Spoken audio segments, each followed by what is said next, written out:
Welcome back, everybody, to another edition of Real Recognizes Real, where I am your host, Cottrell Simpson, or as most of you guys know me, College Cottrell. This week, we got a very interesting prospect out of the Eugene, Oregon area. We got Dorlus of the Oregon Ducks. Now, Brandon Dorlus is a guy who has actually been kind of fun to watch on tape because, unlike a lot of the other guys that I've spotlighted before, I do think this is going to be most likely your first, third round, potentially even fourth round prospect here. But without further ado, let's go ahead and get right into it with Mr. Brandon Dorlus. So, just starting it right on out the gate, just looking at his pros, just looking at Brandon on film. This is a 3-4 defensive end. If he goes to a 4-3 scheme kind of guy, I think he's going to move more towards the inside. And I think for where he's at right now, I think he has a good wheelhouse of pass rush moves. I think he utilizes the bull rush. He has a nice swim move that he has, and then he also, likes to incorporate the spin move from time to time. So I think he has a good set of pass rush moves on him. Another thing I really like about him, just watching the tape, is that he's very athletic. This is a kid that's a very good athlete, and when you're talking about a guy that's playing some three technique or even a 4-eye, and you're looking at the film and you see that he even sometimes drops back into coverage when you need him to, that tells you the kind of special athlete that he is. Another thing that I really like is his versatility. So, like I mentioned, with Oregon, he's really looked at as like a 3-4 defensive end. But while he was there, they had him shaded as a 5. You had him at a 4-eye. Sometimes you saw him at the 3. Like, this is a guy that can move all around that defensive line, and he's effective really wherever he's at. And the last thing that really, popped on film to me was that he has a very explosive bull rush and does a great job of block shedding. And, a kid at his size and with his frame, you would think he's just kind of a little bit undersized, especially when thinking about that next level. But he has a lot of strength behind him, and he does a lot of things with his strength. He uses it. He uses it very effectively, and he has a purpose for it every time that he uses it. Now, just some cons on his game that I think he has areas of improvement. While I do think he has a lot of good pass rush moves in his bag, I think he doesn't always have a plan when pass rushing. So I saw it on film from time to time, even in obvious pass rush situations. Sometimes you see him with high pad levels and really just not sure what pass rush move to use to ultimately get after the quarterback. And that just takes me right on to that next point. And that's, just harping on a little bit more those pad levels. It felt like to me, just watching his film, that as the game went on, naturally he's going to get more tired throughout the game. And you really started to notice that with his pad level. So the beginning of the game, he was very low. He fired out low. He was very powerful in his movements. But as a lot of these games went on further and further, you would notice that he's standing up a lot more and just really making himself easier to block for these opposing offensive lines. And the last thing that I had as a con for him, I think he has a balance issue. And there's times where you see him make a good move, but you'll also see that he doesn't finish the play because he finds himself on the ground. I would like him to just see a little bit more. Maybe it's a flexibility issue more than a balance issue, but I just kind of labeled it as a balance issue.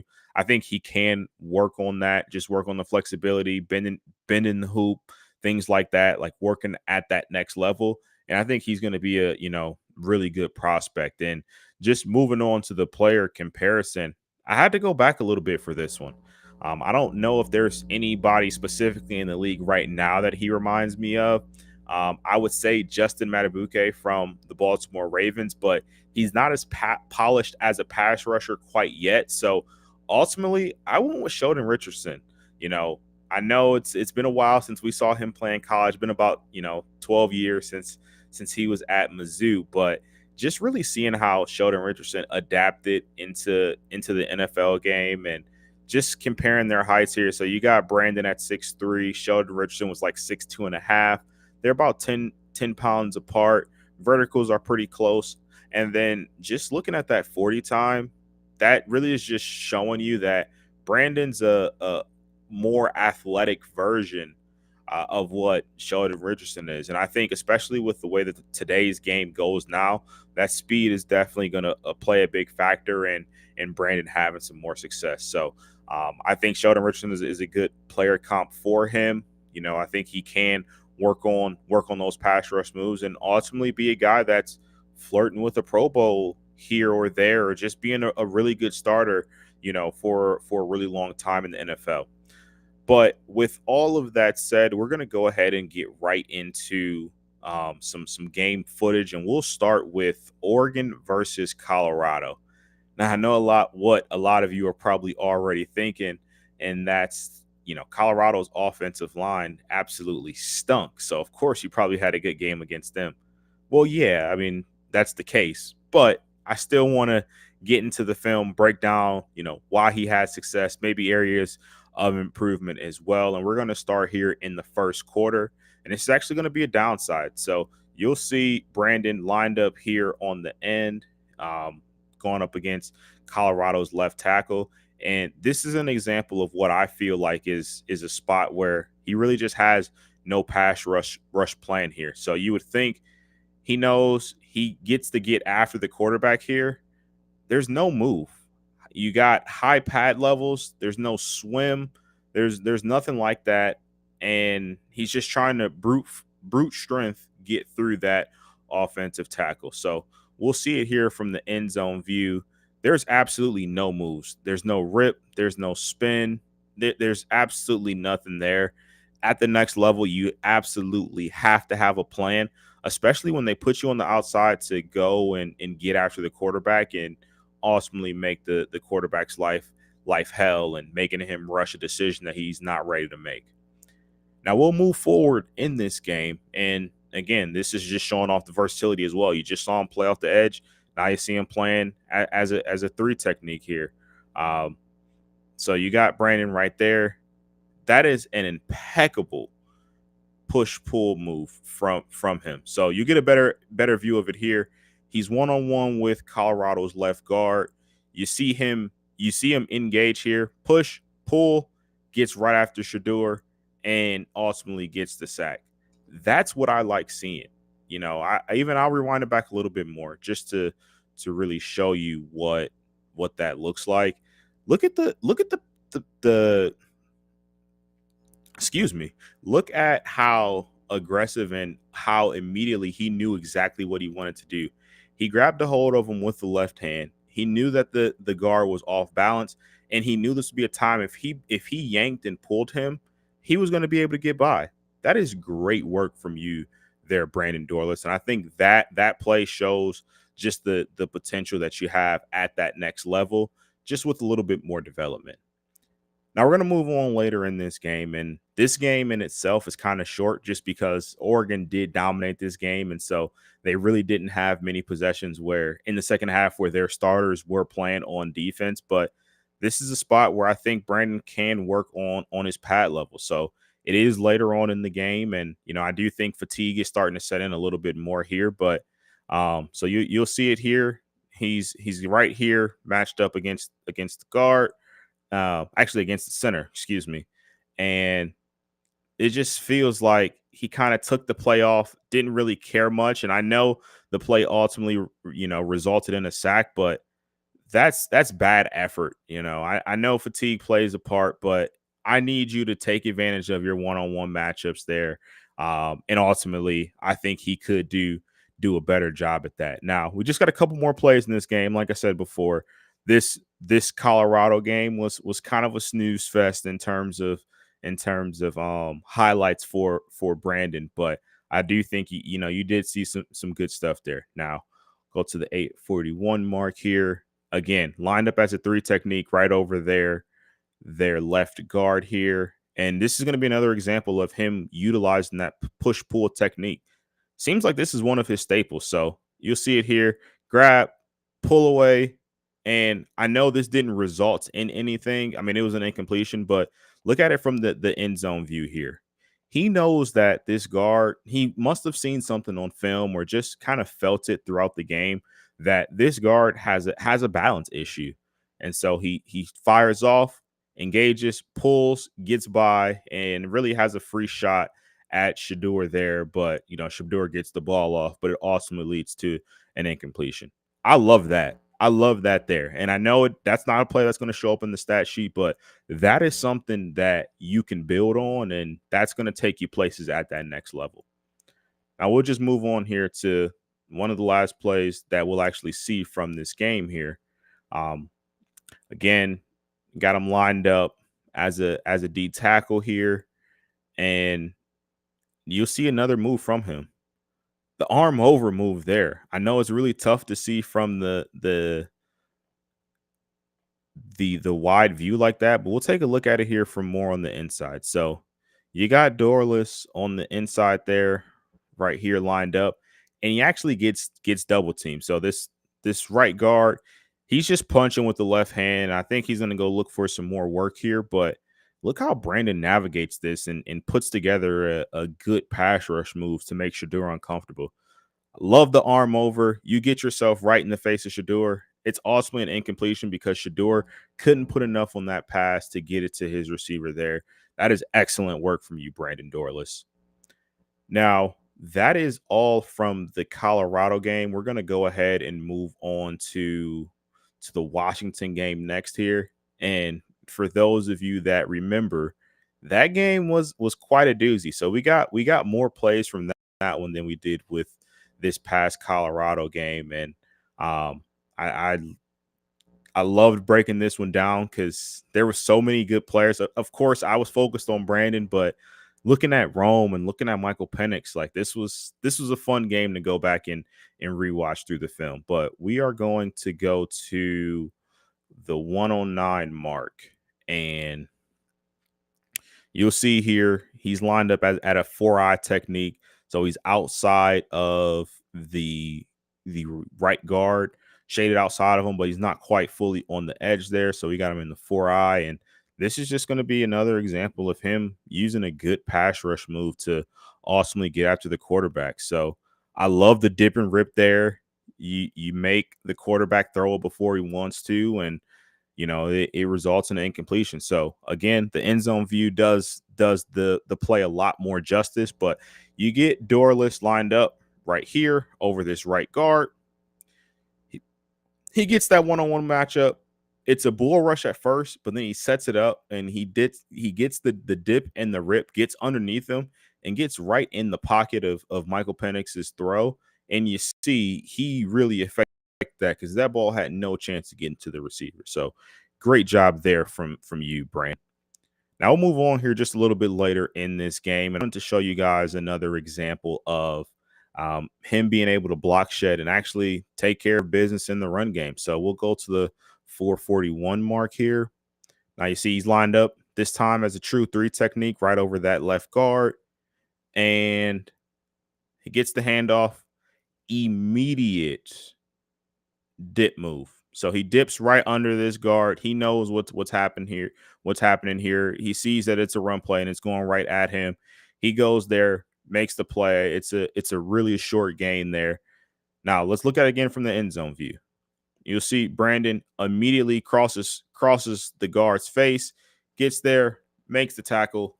That is a excellent play from you right there, Brandon. And I absolutely love seeing, and there's more of that, in this game and in other games as well. So he is good at taking care of business in the rushing attack as well. Now we'll move on here just a few plays later, actually, this same drive, where I just gave you all your props, Brandon, and now I got to take a little bit away because again, you're playing with some more high pad levels, and you're not going in with a plan. So let me just go back to the start of the play and make sure you guys see where Brandon is at here. So he's not the guy standing up. He's next to him, lined up in the 4-eye with the pass rush coming. So one-on-one matchup, and in my mind, he's already beat. He's pretty much standing straight up. This offensive lineman here is anchored down. He is lower than him. And Brandon's really just looking like he has no plan. He tried to get through with the bull rush, and that wasn't the time to do that. Just high that's an easy block for that right guard to make. If you're Washington and you're on that offensive line, you're happy that that's the move that he wants to ultimately come with. You saw in the Colorado game that he tried to do the push pull technique where he would engage like that and then pull the lineman aside. Here, there was no plan. It was just like, hey, I'm going to try and out physical you and just go straight through you. That's typically not a good plan at the next level. That's not going to work out too well for you all the time unless you have crazy strength and you're a guy like an Aaron Donald or Chris Jones or something like that. But for you, Brandon, you're a little bit more undersized per se. That's not going to fly to the next level for you. So I'd like to see you get a little bit better there. Now we'll go on in this game. This will actually be in the red zone, and again, I think it's high pads and just an undisciplined play from Brandon right here. So I'll back it up just a little bit more here so we can see the full development of the play. So Brandon's lined up as a true edge here. He's in the 5 technique, really more like a 6-eye because he's spread out a little bit more wide. So you would think here in this situation, Brandon has to be the contained player here. You are the widest defensive lineman on this side. You are responsible for contain here. So you see Washington has the motion. They ultimately hand it off to Dylan Johnson here. Brandon, you have no business worrying about what he's doing here. I understand you're trying to make a play here. You have to be further out here because your job is contained. You're already beat pretty much right off the snap. Like Dylan Johnson hasn't even gotten a really upfield yet, and you're already beat. So, Brandon, I would love you there to just understand your assignment and to do your job. That's the biggest thing, especially at the next level, is doing your job. And we'll see it again here from the end zone view. You got Brandon right here on the outside, and this, especially knowing that this tight end is going to move a little bit as well, makes your job even easier to make sure you keep contained in this spot. But he doesn't. He tries to engage that tackle there, ultimately ends up in a touchdown. Brandon, that's on you. Linebacker may supposed to flow a little bit more there, but at the end of the day, your job is to keep contained. Now, we'll move on later in this game. Wanted to focus a little bit more on his pass rushing because, just looking at his numbers from the holistic view, he only had 5 sacks on the season. But if you actually watch the tape, he's a very good pass rusher. I just think he needs some refinement and he needs more discipline in knowing when to use his pass rush moves. So, again, you got Brandon up top there in the 3 technique, lined up one-on-one with guards, and I think that's really where he makes his money. That's a good move there. He set up the bull rush, and he used the swim move to ultimately get past the guard there. You saw in the last clip that we went over before, he just ultimately tried to go straight through. This time, he got him going. The swim move, the arm over, and that ultimately results in a sack for Oregon. Great work there, Brandon. Use your strength and then ultimately use the finesse move to go out and get the sack there.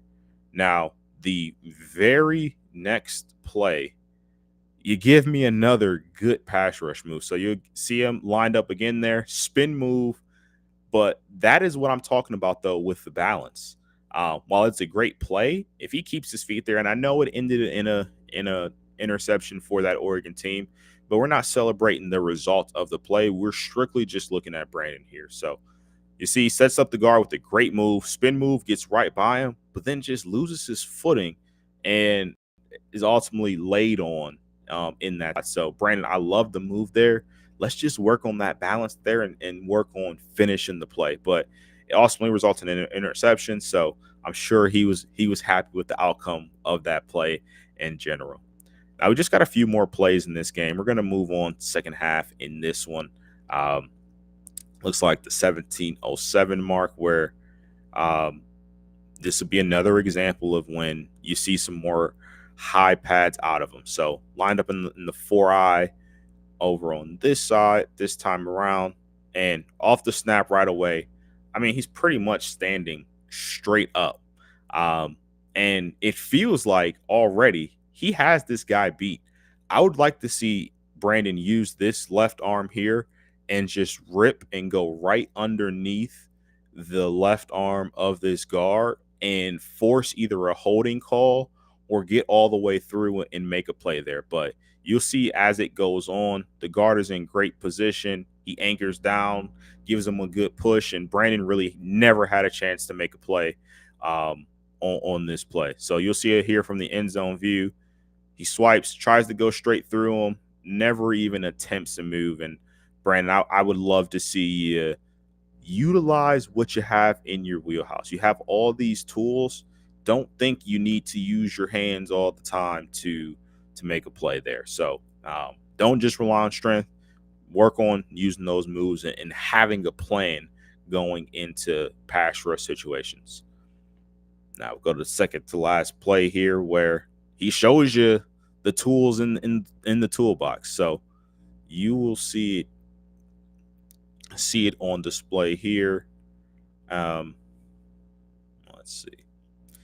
So you got him on the inside here, the guard spot, well, right on top of the guard in the 3 technique, and puts the hand down, dip, rips, hits Michael, throw, never had a chance.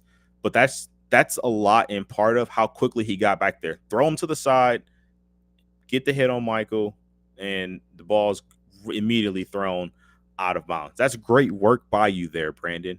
You have the potential. Just give it to me more on film in other situations. Now, the last play we'll see from this game here will just be Brandon making an impact in the Russian attack. So this is a goal line play.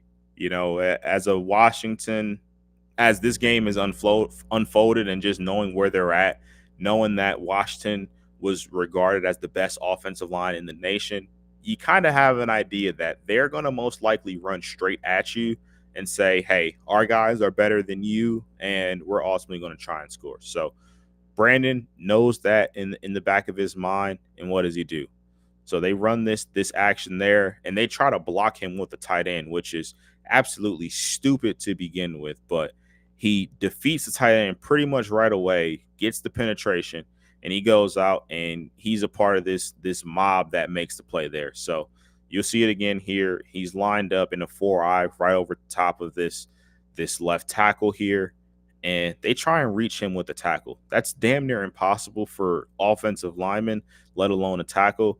But he stays low. He fires out. He beats that block, and he's the first one to meet Dylan Johnson back there. That's a great play from you, Brandon, and I love what I saw from you out there in that Russian attack defense as well. Now we'll go ahead and move on to our last game, which is going to be Oregon versus USC, and I think he had a hell of a game in this one as well, except towards the end. While he was fresh, I thought he really did a great job of making his presence felt in this one. And, you know, we'll start even pretty early on at the 25-second mark. So pretty early on, USC's first drive of the game here, you're going to see him be effective in the run game. So you got him right here, 4-eye technique, and they're going to try and pretty much run right at him. But what he does, defeats the block. Boom. That is a great play. Not a Russian play. I must have charted this wrong, but this is a great attack from Brandon here to get the sack. So you see one-on-one with the guard, bull rush, does a little swim, gets over, and gets Caleb to the ground. And we know how athletic Caleb is. We've seen him run all over the yard against a lot of people. So for him to, you know, ultimately go get Caleb, bring him down, that's big in itself. So great job there from you, Brandon. Now we will move on just few plays later in this one. You will have Brandon lined up. I believe he's on the edge up here, but let's just back it up just a little bit more just to double check here. No, so Brandon's actually going to be on the inside here. So Brandon's number 3. He's on the inside. He's lined up more in a 2-eye, it looks like, at least from up top. Yeah, so he's even more inside there. Swims the guard and makes a hell of a play in the run game. So you'll see it here. He's lined up more. No, he's not a 2-eye. So he'd be a 4-eye here. This isn't the tackle. This is the left tackle here. So he's in a 4-eye here. You see that's pretty much where he's comfortable. They caught all these different shifts and things like that. Oh, but then he shifts over. Okay, now he's in the 2-eye. So that's what we missed before. We missed the shift. So yes, he was in a 2-eye and he's back there now. And the guard absolutely whiffs on him. Brandon's back there, makes a play. That's a great job, Brandon, to block shed and be in a spot to make a play.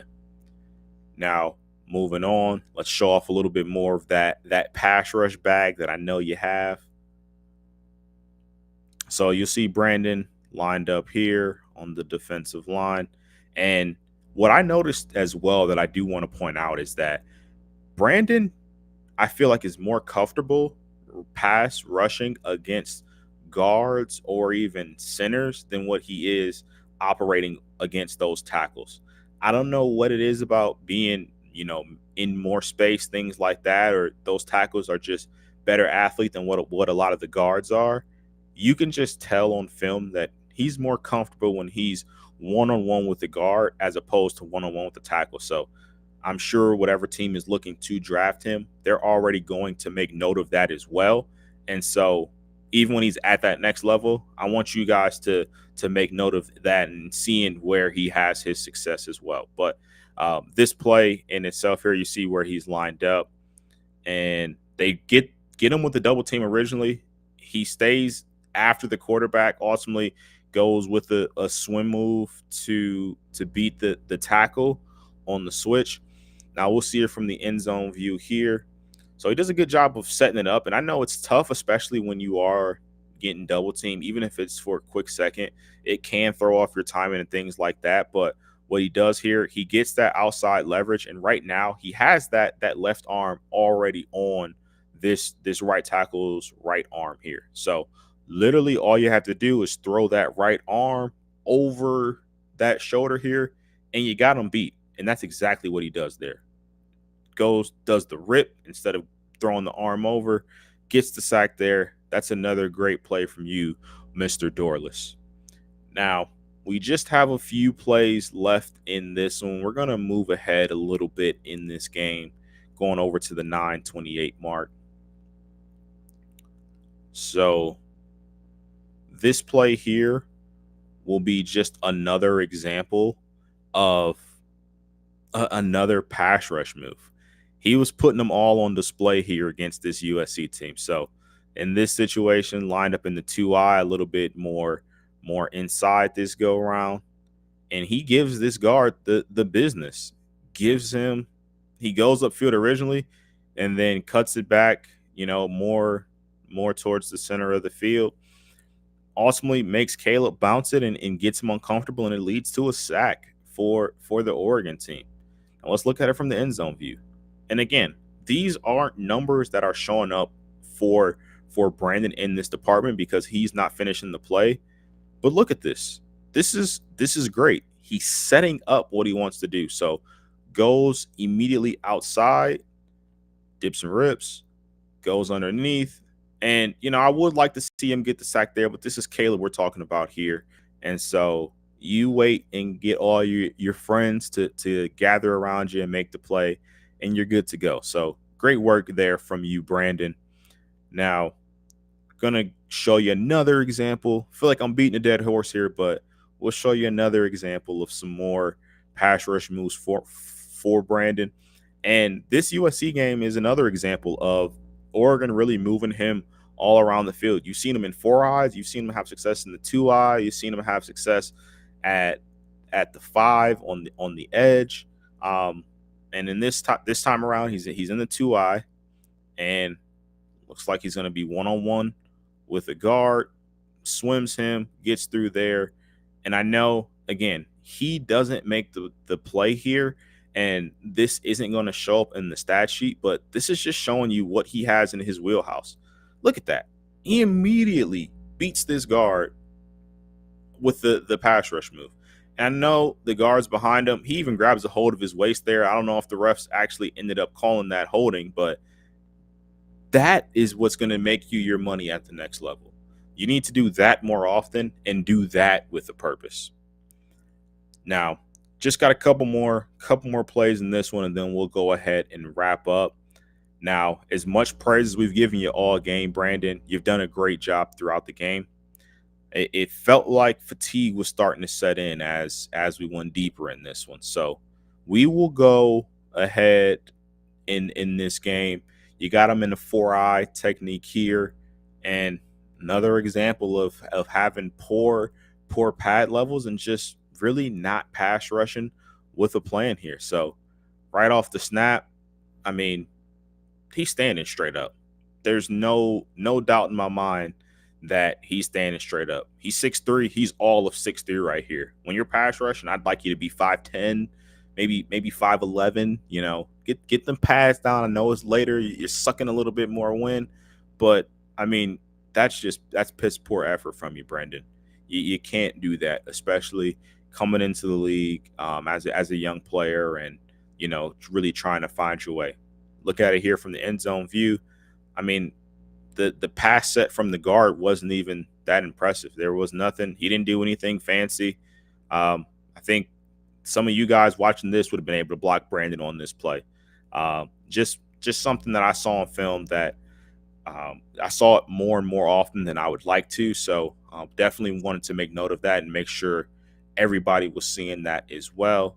Now we'll go to the fourth quarter in this one. Again, him lined up as a 4-eye over on this side against that same guard that he had the lazy pass rush before. Let's see what he does this time. So they run the motion. Again, already pretty much standing straight up. This isn't a recipe for success, but let's see how the play plays out. No pass rush move, no nothing. Big time play. Caleb gets to sit in the pocket and deliver a strike to a wide open receiver. So let's look at it from the end zone view. Boom. Right away. At this point, I know you're not doing anything here, Brandon. There's nothing you can do. Your feet are wide as hell, and you're already standing straight up. There's nothing you're going to be able to do from this position. So we'll see as the play goes on. Lazily tries to attack the outside. No move, no nothing. And unfortunately, that's going to be the last play that we see from Brandon with this film breakdown. But I don't want you to walk away thinking that Brandon's a guy that's not going to give you a lot of effort, because that's not really the case. I personally really think it's fatigue that sets in. And when that happens, he gets undisciplined. So if you can have Brandon go to a team that has a rotation of defensive ends and you can keep him fresh, I think this is going to be the guy that can give you the low pad levels and can give you, you know, effective pass rush moves if you just throw him in there on specifically, you know, passing downs. You throw him in on third down. I think he's a guy that can go get after the quarterback. He just needs to have a plan and do things with more of a purpose. And I think he's going to be a great player. Again, this is going to be a guy that you can find on maybe, you know, the end of day 2 or early day 3. And he can be a guy that's a future starter for you. So, but that's it this week for Brandon Dorlus. Next week, I believe I know we're going to be going back to the offensive side of things. Let's see. Who is the next player on the list? Next week, we're going to go running back. We're going to go with Jace McClellan from Alabama. I think he's in a running back class that's rather weak. I think he's a guy that could be a potential difference maker. So I look forward to looking at McClellan's film and really getting after it. But again, I appreciate you guys for tuning in with me. And until next week, that's been it for Real Recognizes Real.